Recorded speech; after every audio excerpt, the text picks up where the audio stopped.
요한복음 18장 12절에서 27절 말씀입니다. 예수님께서는 14장부터 16장까지 제자들에게 마지막 설교를 하셨고요. 17장에서는 제자들을 위해서 기도를 올리셨죠. 그리고 18장에 드디어 예수님은 이 배신한 유다와 함께 온 무리들에 의해서 잡혀가시고 십자가를 향해서 한 걸음 한 걸음 더 가까이 나아가게 되십니다.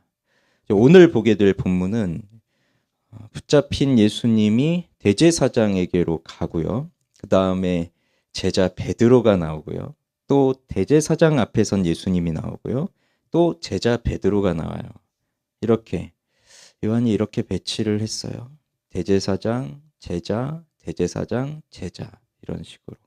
그런데 잘 보시면 대제사장도 온전치가 못하고 제자도 마찬가지입니다. 오늘 본문은요. 자, 한번 볼까요? 12절. 이에 군대와 천부장과 유대인의 아랫사람들이 예수를 잡아 결박하여 먼저 안나스에게로 끌고 가니 안나스는 그 해의 대제사장인 가야바의 장인이라. 자, 예수님을 잡아서 어디로 끌고 가나요? 안나스에게로 끌고 갑니다. 그런데 안나스가 누구냐면 그 해의 대제사장인 가야바의 장인이라고 소개를 해주는데, 그렇다면 안나스는 대제사장입니까? 아닙니까? 아닌 거죠. 현재는 아닌 거죠. 대제사장이었다가 내려왔어요. 그런데 사실 대제사장은 죽을 때까지 하는 거거든요. 근데 어떻게 이런 일이 가능하냐? 이게 이미 이 헬라 시대 이후로 그다음에 로마 시대에 와서도 이제 율법에 의한 대제사장으로 세워지는 것들이 없어요. 아론의 자손으로 세워지고 해야 되는데 그런 것이 없고 그냥 로마 당국에 뇌물을 주고 그러면 세워지고 이런 거였고, 안나스가 대제사장이 됐다가 이제 면직이 되고 그러면서 자기 5 아들을 차례대로 다 대제사장으로 세우고, 오늘은 뭐 이때는 좀 가야바 사위가 지금 대제사장이라고 하니까 누가 대제사장인지 참 헷갈리는 그런 시대인 거죠. 그러면 지금 이때 대제사장은 가야바인데 그럼 가야바한테 가야 되는 거잖아요.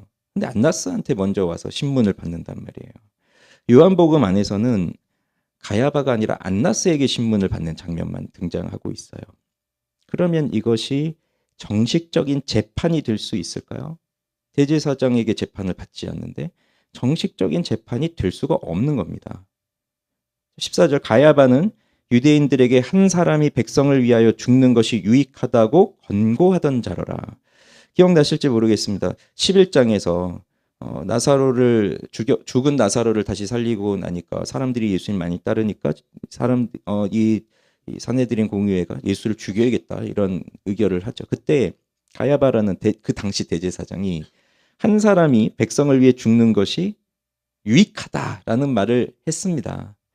그냥 아무 생각 없이 읽으면 이분이 지금 하나님의 구원의 뜻을 알고 계시나 할 정도로 예수님 한 사람의 죽음으로 우리 모두를 구원하신다라고 하는 이 놀라운 대속의 교리를 말하고 있는데, 이 가야바는 전혀 그런 거하고 상관없이 그런 하나님의 구속의 계획도 전혀 모르고 예수님이 그런 우리를 위해 죽으시는 대속 제물이라는 것도 전혀 모르는 상태에서 그냥 정치적 목적으로 이렇게 선동을 일으킬 만한, 이 로마의 반항이 될 만한 사람, 이 사람 하나 없애면 우리나라는 정치적으로 평안하고 안정적일 것이다. 그 얘기를 한 거거든요. 자, 그 사람이라는 걸 얘기합니다. 그렇지만 그가 그렇게 발언을 했어도 이건 하나님께서 또 이걸 통하여 예수님의 죽음의 의미를 분명하게 우리에게 가르쳐주고 있는 거죠. 요한복음이 이렇게 2차례 반복하면서 말하고 있습니다. 자, 이제 다음 장면은 제자에게로 넘어갑니다. 15절, 시몬 베드로와 또 다른 제자 한 사람이 예수를 따르니 이 제자는 대제사장과 아는 사람이라. 예수와 함께 대제사장의 집들에 들어가고, 시몬 베드로, 그 다음에 또 다른 제자 한 사람, 아마 이 제자 한 사람은 요한을 가리키는 것 같아요. 그래서 요한이 대제사장 그쪽에 아는 사람이 있었던 것 같습니다. 그래서 요한은 들어갔는데 베드로는 문 밖에 서 있고요. 대제사장을 아는 그 다른 제자가 나가서 문 지키는 여자에게 말하여 베드로를 데리고 들어오니, 문 지키는 여종이 베드로에게 말하되 너도 이 사람의 제자 중 하나가 아니냐 하니 그가 말하되 나는 아니라 하고, 그때가 추운 고로 종과 아랫사람들이 불을 피우고 서서 쬐니 베드로도 함께 서서 쬐더라. 예수님은 이미 베드로에게 말씀하셨었죠. 내가 진실로 진실로 너에게 이르노니 닭 울기 전에 네가 3번 나를 부인하리라. 이미 말씀하셨습니다. 그 말씀대로 예수님을 부인하는 베드로의 모습이 오늘 기록되어 있습니다. 자, 그렇게 베드로가 예수님을 3번 부인하는 것을 쭉 기록하지 않고 다시 장면이 대제사장으로 넘어옵니다. 19절부터는. 자, 19절. 대제사장이 예수에게 그의 제자들과 그의 교훈에 대하여 물으니 예수께서 대답하시되 내가 드러내놓고 세상에 말하였노라. 모든 유대인들이 모이는 회당과 성전에서 항상 가르쳤고 은밀하게는 아무것도 말하지 아니하였거늘 어찌하여 내게 묻느냐. 내가 무슨 말을 하였는지 들은 자들에게 물어보라. 그들이 내가 하던 말을 아느니라. 여기 대제사장은 안나스를 말하는 것 같아요. 예수님에게 묻습니다. 신문하는 겁니다. 자, 네가 뭘 가르쳤느냐 말해보라 라고 했더니 예수님은 내가 드러내놓고 다 이미 말했다. 너희들이 모르지 않는다. 그러니 대제사장이 신문하는 이 의도를 보면 이런 거죠. 네가 사람들 몰래 무슨 은밀한 음모를 꾸미고 지금 나라를 전복시키고 로마에 대항하여 싸우려 하고 뭐 이런 음모를 꾸몄느냐. 그거를 빨리 말해보라 라고 하는 건데 예수님은 은밀하게 말한 것이 하나도 없잖아요. 성전에서 늘 가르쳤고 사람들에게 늘 가르쳤고 다 공적으로 다 얘기했던 것들입니다. 그러니 이미 내가 다 말을 했으니 들은 자들에게 물어보라. 지금 예수님은 뭘 요구하는 건가요? 증인들을 요구하는 겁니다. 증인. 재판에서는 증인이 필요하거든요. 자, 이렇게 말하니까 22절에 이 말씀을 하심에 곁에 섰던 아랫사람 하나가 손으로 예수를 쳐 이르되 때리는 거죠. 예수님을 때리는 겁니다. 그러면서 내가 대제사장에게 이같이 대답하느냐 하니 예수께서 대답하시되 내가 말을 잘못하였으면 그 잘못한 것을 증언하라. 바른 말을 하였으면 내가 어찌하여 나를 치느냐 하시더라. 그래서 지금 보면 재판이 완전 엉망이에요. 제대로 된 재판이 아닙니다. 율법대로 해야 되는데 그런데 율법을 지켜야 할 대제사장 그다음에 그 무리들은 율법을 완전히 무시하면서 재판을 하고 있어요.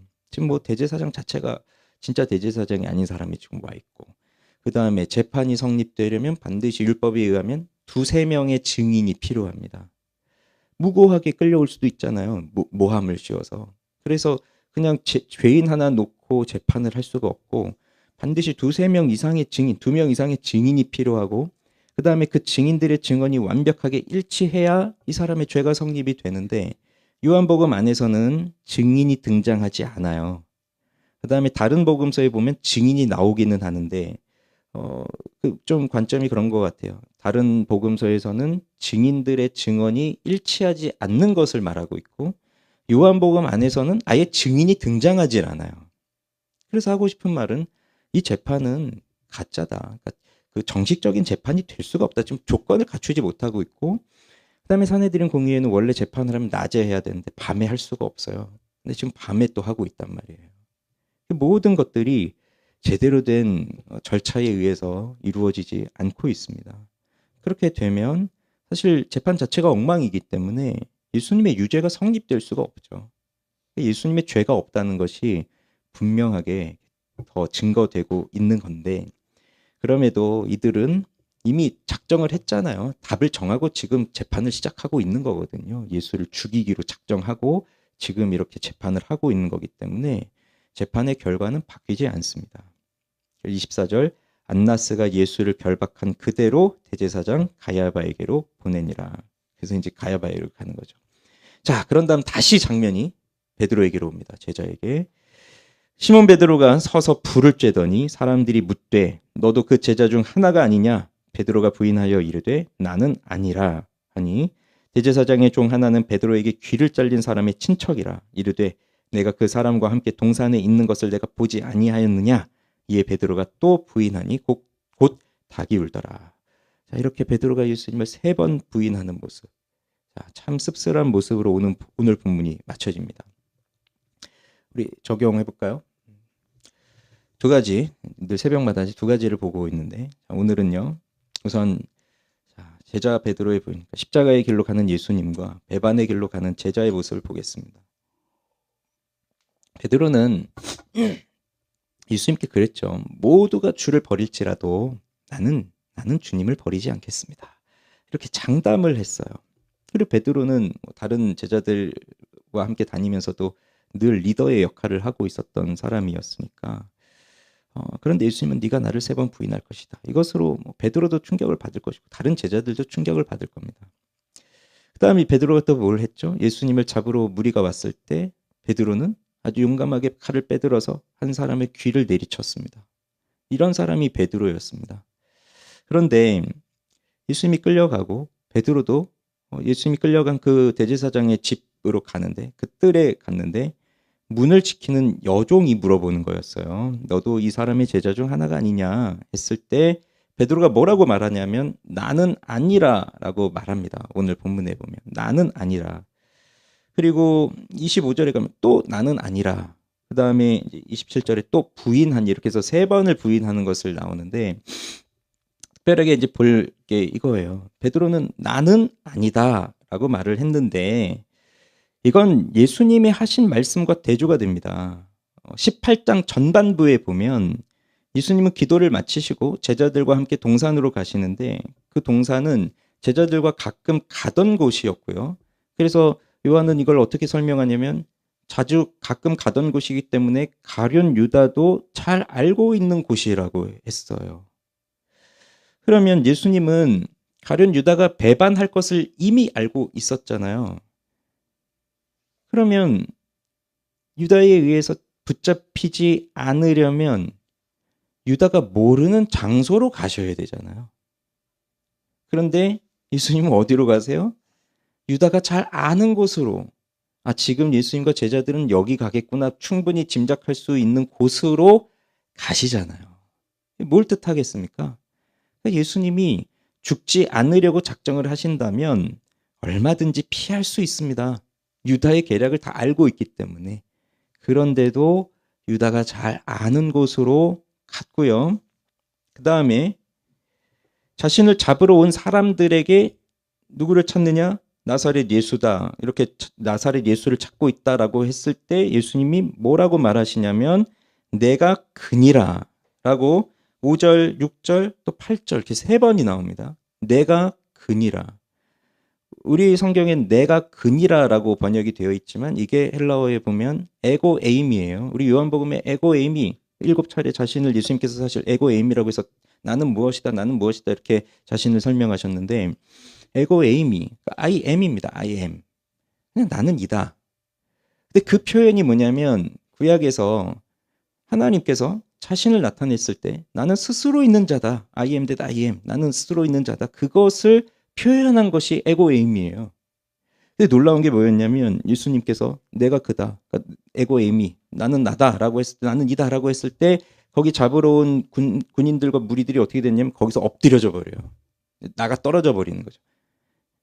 이게 신적 권능이 나타나는 겁니다. 지금 예수님이 내가 그다라고 말할 때 그 하나님의 권능이 거기서 나타나면서 사람들이 거기서 자빠져 버리는 거예요. 이게 예수님의 능력입니다. 그러면 예수님이 죽지 않으려고 하신다면 그냥 한마디 말씀하시면 거기 잡으러 온 사람들 다 몰살시키실 수도 있는 분인데 근데 에고 에이미를 3번 말씀하셨는데 그 이유가 뭐였냐면 나를 찾느냐? 그러면 이 사람들이 가는 것은 용납해 주거라. 즉 나만 잡아가고 여기 제자들은 안전하게 돌려보내라. 예수님의 관심은 자신은 죽음의 길로 가지만 제자들은 안전하게 지켜주시는 그 모습이에요. 지금 18장 전반부에 나오는 모습이 그것이었고 그러면 예수님은 3번을 내가 그다라고 말했습니다. 에고에입니다. 그렇게 말씀을 하셨습니다. 그만큼 예수님이 제자들을 이렇게 사랑하셨고 제자들을 구원하시기 위해 사셨고 그가 가진 하나님의 신적 권능도 자신을 위해서 사용한 적은 한 번도 없으신 그게 예수님이십니다. 그렇게 담대하게 내가 그다. 에고 에이미 이렇게 말씀하시면서 붙잡혀 가셨는데 그런데 그를 가장 사랑한다고 자부하고 있는 그 제자는 지금 어떤 모습으로 나옵니까? 그의 대사는 나는 아니라라고 했는데 이게 헬라어로 보면 우크 에임이에요. 에고는 생략됐고 우크가 not이에요. I am not. 그러니까 예수님은 I am 이라고 했는데 이 제자는 I am not. 의도적으로 이렇게 비교를 해놓고 있는 겁니다, 지금.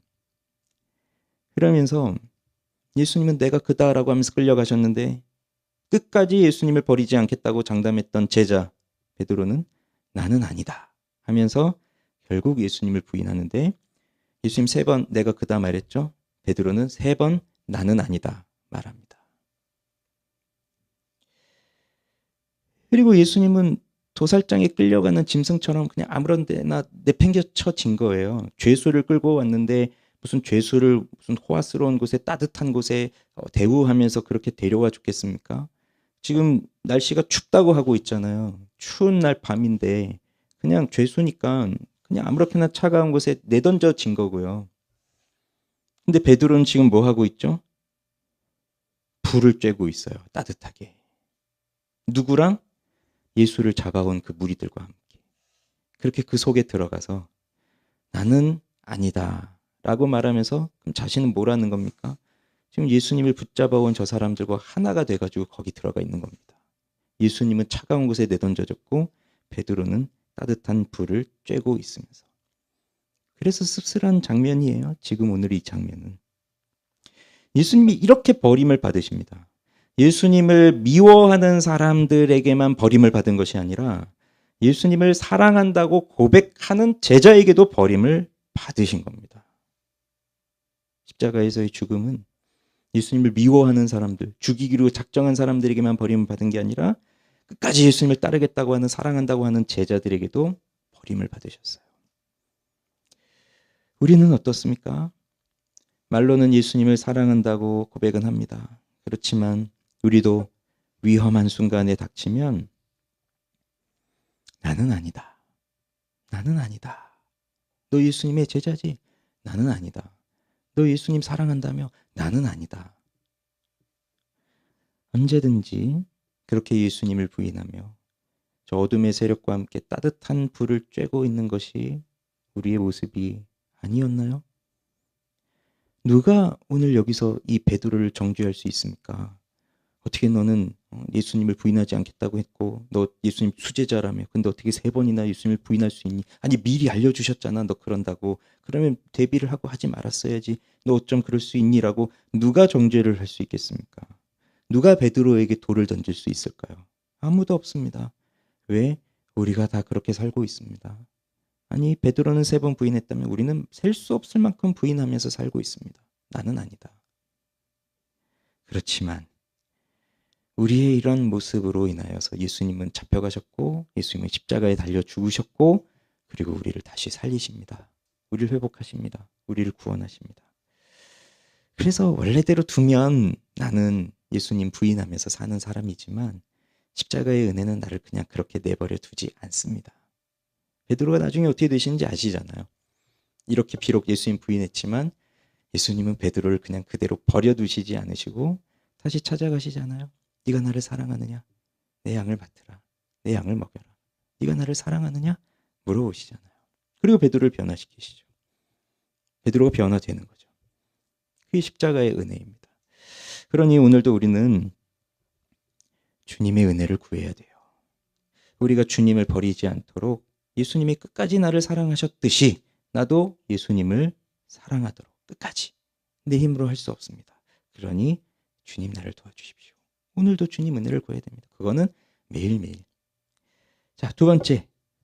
진짜 대제사장이 누구인가 하는 것을 가르쳐주고 있습니다. 예수님은 대제사장 앞으로 끌려가서 재판을 받는데 대제사장은 원래 뭐 하는 사람입니까?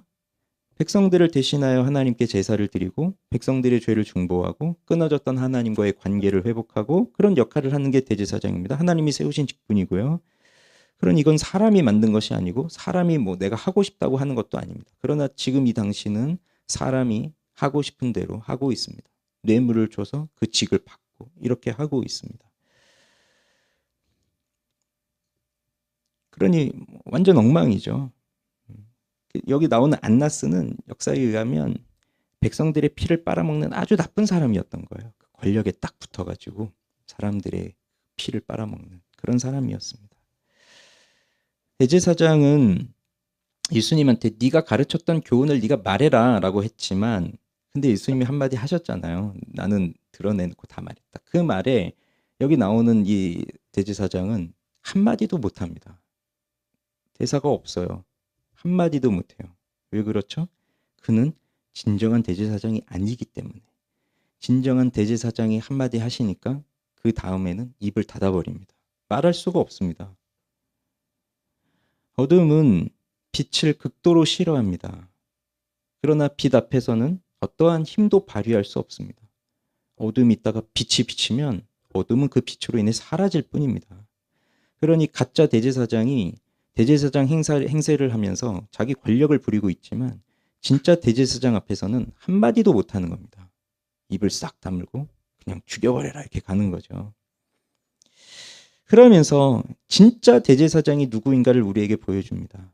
그런데 정말 이 재판이 이상한 게 뭐냐면 가짜가 진짜를 재판하고 있고요. 가짜가 진짜에게 태도가 불손하다고 폭행을 하고 있어요. 그렇지만 예수님은 이 폭행을 그대로 받으십니다. 이 폭력을 그대로 받으세요. 이사야 선지자가 예언했듯이 그대로 다 받으시고 매를 맞으시고 사람들의 버림을 받으시고 그 이유는 단 하나입니다. 우리를 구하시기 위해서, 우리를 살리시기 위해서. 그러니 오늘도 우리는 예수님의 이 고난으로 인해서 생명을 누리고 있다는 것을 꼭 기억하셔야 되고요. 오늘도 우리는 예수님의 이 희생으로 인해서 영생을 누리고 있다는 것을 꼭 기억하시기 바랍니다. 영생 말씀드렸죠? 그냥 고유한 의미로는 영원히 사는 거지만 이게 적용적인 의미로 보자면 그냥 단순히 영원히 사는 건 영생이 아니에요. 아니 내가 지금 병든 상태에서 영원히 살면 뭐 하겠습니까?